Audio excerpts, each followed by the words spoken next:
Hello, kain tayo ng guyabano. Ito. Galing to sa sa puno ko. Ito. Galing to sa puno diyan sa tanim namin. Masarap. Masarap to, pero minsan maasim. Ngayon masarap, matamis. Matamis siya.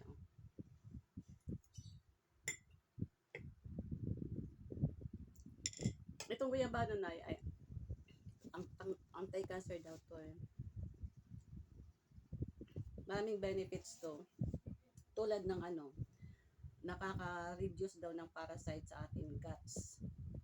Tsaka nakakatulong sa ating digestive system sa mga panunaw kasi fibers to. Fibers 'yan.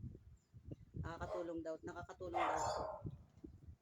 Tapos anti-cancer. Tsaka anti-cancer siya. Maraming humihingi sa akin ng mga dahon-dahon. Kasi nga pang pinapainom daw nila sa may sakit ng pamilya nila. Tapos ng isang araw naman may humihingi na naman sa akin na dahon daw. Pinapainom nila sa na stroke sa kanya. Kaya yung ko diyan, yung tanim na yan, maraming nakikinabang. Pinapabayaan ko lang naman, dahon lang naman hinihingi nila. Tsaka ito, tsaka pag namumunga, may pakinabang naman ako katulad nito. Masarap yan. Pakinabang. Tsaka daw to, fight against bacteria. Tapos kaya ginagamit nila doon sa pinapainom nila doon sa mga sa na-stroke dahil nakaka-stabilize daw ng blood pressure. Sabi nila. Pero totoo naman siguro kasi nito maraming benefits tong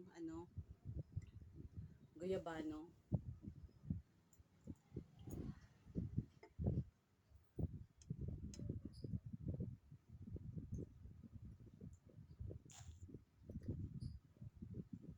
Dati,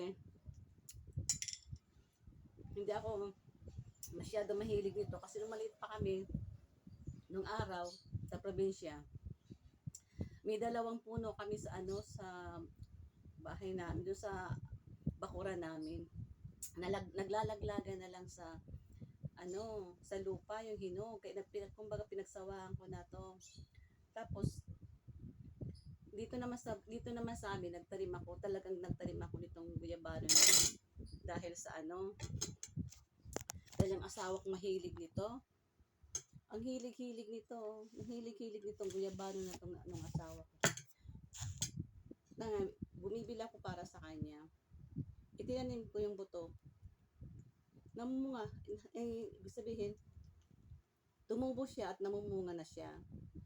Tapos, nung namunga siya, hindi ako masyado mahilig masyadong kumakain na to dahil pinagsawaan ko na ng maliit pa kami.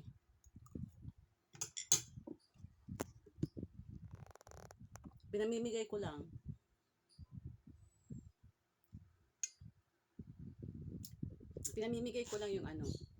Yung bunga niya. Malaki. Minsan nakapalaki na ako ng ganyang kalaki. Ngayon habang tumatagal, lumiliit ang kanyang bunga. Kaya, ito ngayon, medyo maliit siya. Pero masarap. Masarap. Matamis. Yung sweet and sour. Kumain tayo nito kasi maraming benefits to.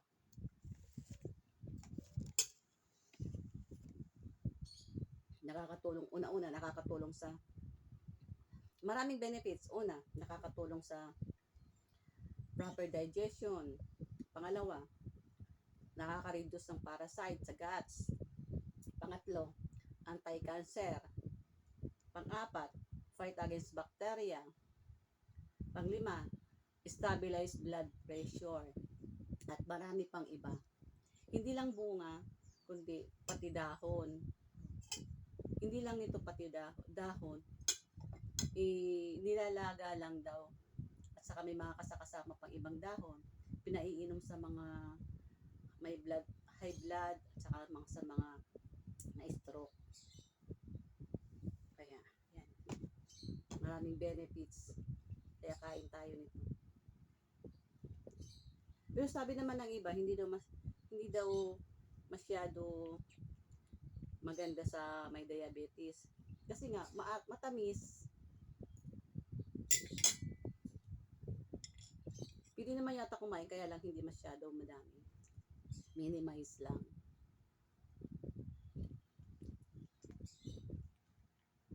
Ang asawa kong hilig-hilig nito. Gusto niya to.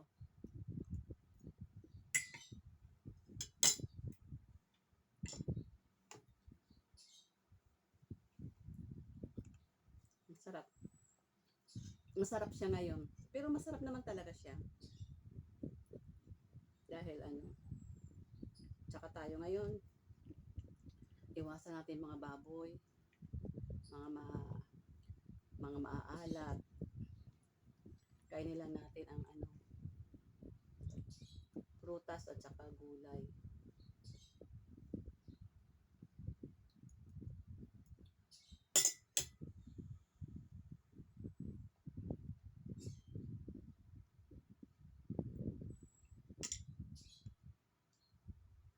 Yan.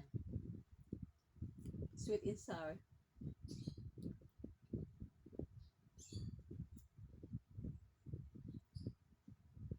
Thank you for watching.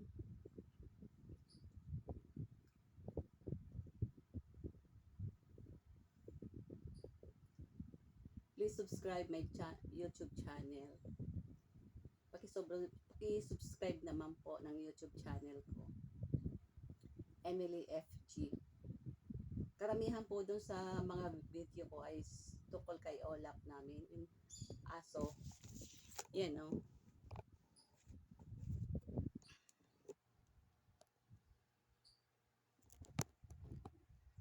Yan. Tulog. Asa ay tulog. Tulog ang aking aso.